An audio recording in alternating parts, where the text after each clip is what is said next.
here that maybe dated, 20, 30 years ago, and maybe now you're back in the dating scene, texting wasn't so much of a thing. And now it's a major form of communication, and it definitely is in the dating world a form of communication that's so often used. And so I'm really excited to hear your tips and ideas about this because I think it'll be really helpful. And for those of you that are texting maniacs, you're still going to get some tips and some ideas that are going to help you to be more effective in communicating, specifically with men. So, Mark, I want to start broad, and then we'll talk about some specific scenarios. Maybe you can give us some real tangible examples of some texting tips and tools. But I want to start broad. First of all, is texting the main method of communication that we should be using, or how much of the communication in a dating relationship should go on via text? Yeah, I don't know if I'd call it the main method. I'd say it's kind of the foundational method these days. It's certainly something I try to minimize, not only in my clients' relationships, but in my own relationship. Texting is kind of your very basic, almost bricks, or it's important. It's always there, but it's not the thing that kind of builds the house. The problem is without it, it's almost like, I don't know, it's almost like the fill-in or something around it. It doesn't make anything look pretty, but you need it to connect things together. In modern-day relationships, it is always there in some form. It's virtually impossible to have a relationship where there is zero text. So you want to make sure, especially in the dating scenario where there tends to be a bit more, you want to make sure you're getting it right, because it's almost like the passcode to your phone, right? The passcode to your phone doesn't help you, doesn't do the functions on your phone. It's kind of a wall you've got to get through. But if you don't know your passcode, the whole phone becomes useless. You can't even get into your phone. Texting is a little bit like that. It's a gateway during dating. In fact, a lot of a gateway. And I almost think in a relationship, texting is a little bit like kind of treading water. It's not going to get you out of the pool, but you need it to just kind of tread and be there. Mm-hmm. Yeah.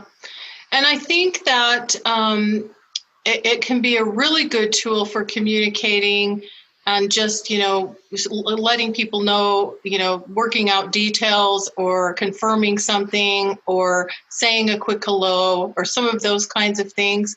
But I like that you're saying it's not necessarily the main form of communication, and I like that you minimize it. Now, I think that there are a lot of men out there, sometimes I call them lazy daters, who I think use it pretty much exclusively.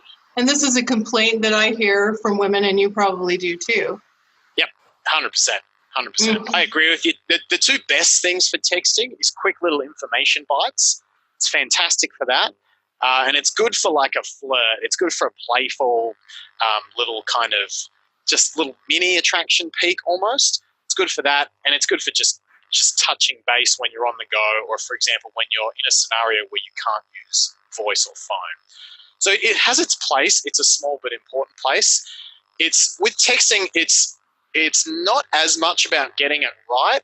It's about not getting it wrong.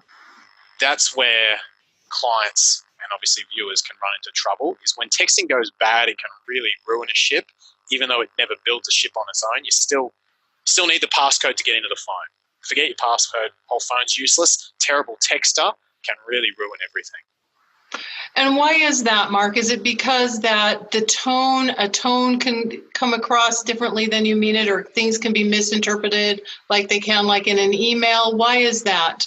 Exactly. That's exactly it.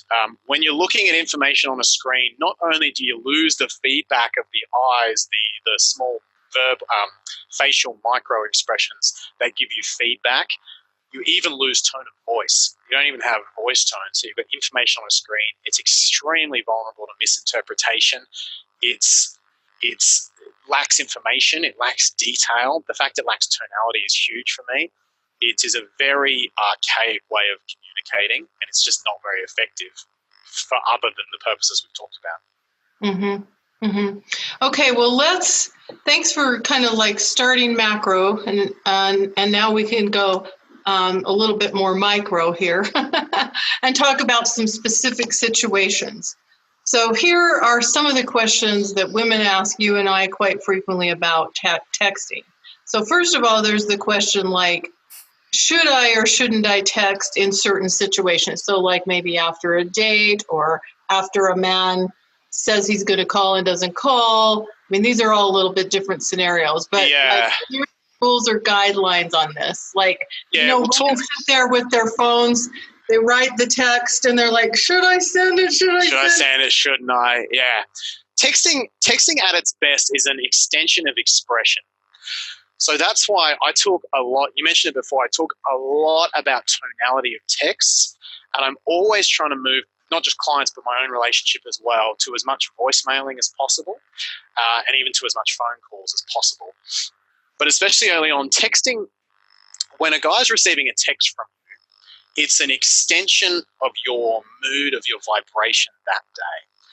And this is why you can get into trouble. Very formal texters, people who text like they're writing letters, people who text anything negative at all, people who are basically texting without the use of tone. Even a message as simple as something like, hey, remember that conversation we had about cats yesterday? Just told my brother about it. If you do that text with or without crying, laughing emojis, it completely changes the tone of what you're talking about. The first, without the emojis, it's like, okay, she told her brother about that. The second one, it brings the guy in on the joke and it says, oh, I've updated my brother and this is hilarious. So I'm having this laughing vibration that I'm extending through the text message. So you always think of text as an extension of your energy. So there's two different scenarios with texts. One is before you've met the guy and one is after. Before you've met the guy is obviously most common online because you get into text conversations. At which case, until you've spoken to him on the phone, 100% of his impression about your energy, what he thinks you're going to be like to hang out with, comes from the tones of your text. To a much lesser extent, the look of your profile, maybe how you write there, but once you've started texting, he's assuming that the energy you put through text, this is all subconscious, is going to be the energy he experiences in person. Once you've met up, the text becomes an extension of the previous memory. So much like an extension bridge where you have kind of a pillar, and then sort of that dip to the next experience, the texting either fortifies his good memories of you and the good vibrations that you gave him in person, or it can really tank them and tank the bridge down. And the more sort of negative or boring text there is, we've all had someone, we went on a great date, couldn't catch up for 2 weeks and things just fizzled. Whereas if the texts had been good, text can keep it alive a lot longer. Not forever, but good texting can keep that vibration up a lot longer than boring or even negative, which is very bad texting. So tone, extremely important. As for whether or not to text, this is where it becomes an extension of your energy. So if you've had a great day and you're just buzzing from it, if it's an extension of your energy, hell yeah, had a great time with you. Thanks for the great night. Boom, it'll come off really natural. And the guy reads it and he's like, oh yeah, that was a great night. Nice extension of energy. Cool. And even if he doesn't respond, he's still getting a good vibe. He still kind of leaves with that next little high bridge thing until next time he sees you. Clients often ask me, should I initiate? Like, oh, should I, He texted me the last couple of times. And sometimes I go through their texts and I'm like, the dude's initiated 75% or more of these conversations. She's like, oh, should I ask him how his weekend is? I'm like, I don't know. Does the best you want to know how his weekend is? If so, then ask him. If you don't care how his weekend is, then don't text him. It's really easy to get into this game where you think, oh, I have to hold back and not text him. Not only is that the mark of a non-confident woman, it's going to be a turn-off to a confident guy who wants someone who can reciprocate and be confident. You're not going to build huge amount of attraction over text. You're going to kind of keep it at the level you last saw him at most. As I say, text is not going to win you the game. You're just trying not to lose it via text.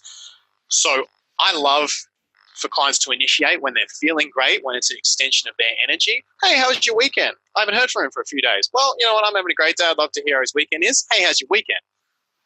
But if he doesn't respond, for example, or if she is usually the one to text him, then great. If that energy is not being reciprocated, if your great energy is not being reciprocated, that's when you dial back, you do your own thing, and you expect that in return before you kind of get back. I like looking at a text message. If I got a bunch of screenshots from a client, I like looking at it and seeing that both people are initiating, both people are in good vibes. It looks like two secure people who like each other. It just looks like normal, vibrant conversation. Yeah, and I think you're hitting on something so important here too, Mark, when you're talking about this energy around this, because sometimes I think that as women, we get tempted to use a text to kind of like move things along, or because we're feeling like he's not paying enough attention. So a woman thinks she can write a little like, so how you doing kind of text, and she thinks that's really casual, but he knows that it's like, I haven't called. He knows it's a prompt, in other words, right? And so then there's like a different energy around it than if you're just like, hey, how was your weekend? Guys can feel it. I don't know how, but guys can feel it. They can feel if you're just texting to spread your light, kind of like you're walking along with him, and you're like, look at those ducks, they're so cute. And you run up and like, go see the ducks, right? You didn't do that because you're like, oh, look at the ducks, they're so cute, aren't they? It's not like a needy energy to it. You're expressing playful energy. You're expressing vibrancy, your vibe. And the guy sees you run after the ducks and he's like, this girl's cool. He feels a bit of his own feminine energy light up and he finds attraction for you. So it's the same as you do in person. If you feel something and you express it, that will always come off well. As soon as you start overthinking, should I, shouldn't I, that's where there can be problems. And the guy will be like, oh, she's just looking for a reaction here. This isn't coming from her vibrancy. It's coming from a sense of neediness. Mm-hmm. So if you find a cue to this could be if you find yourself kind of calculating it and what it might do if you send this text, that might be that you're coming from that energy that's not likely to produce the best results. Right.